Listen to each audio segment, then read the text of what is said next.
মিতালী সেইদিনা সন্ধিয়া সময়ত নামঘৰলৈ গ'ল। হে ভগৱান, কালি সেই সাধু ককাজন কোন আছিল নাজানো, কিন্তু তেওঁক দেখা কাৰণে আমাৰ ঘৰৰ সকলোৱে নিজকে ভাগ্যৱান বুলি ভাবিছোঁ। তেওঁক হয়তো আপুনিয়েই আমাৰ পৰীক্ষা ল'বলৈ পঠাইছিল। আমাক আশীৰ্বাদ কৰিব, আমি যাতে দুখীয়া মানুহক সহায় কৰিব পাৰোঁ।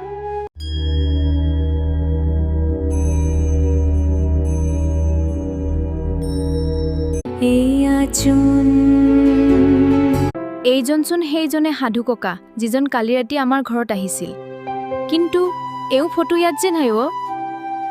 ককা, এই ছবিখনত থকা সাধুজন কোন? তুমি নতুন নেকি এই গাঁৱত? এজন বহু আগতে এই গাঁৱৰ ৰক্ষা কৰা এজন সাধু আছিল। তেওঁ দুখীয়া মানুহক সহায় কৰিছিল আৰু ভাল মন থকা মানুহক আশীৰ্বাদ দিছিল। কালি ৰাতি এই একেই সাধুজন আমাৰ ঘৰলৈ আহিছিল।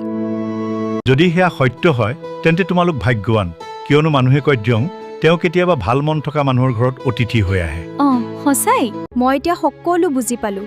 সেইদিনা ৰাতি আমাৰ ঘৰলৈ কোনো সাধাৰণ অতিথি নহয়, গাঁৱৰ ৰক্ষা কৰা আশীৰ্বাদী সাধুহে আহিছিল।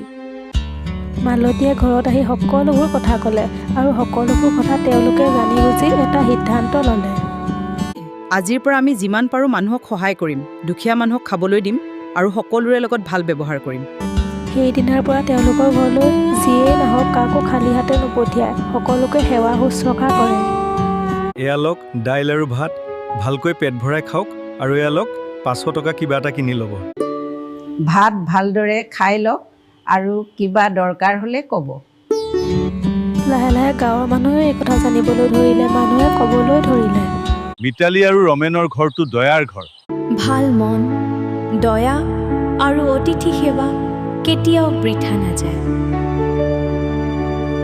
গাইজ, শেষৰ অংশটো চাই কেনে পালে জনাব আৰু ছাবস্ক্ৰাইব কৰিব, আৰু সকলোৱে মৰম দি 1000 ছাবস্ক্ৰাইব কৰি দিয়াৰ বাবে ধন্যবাদ।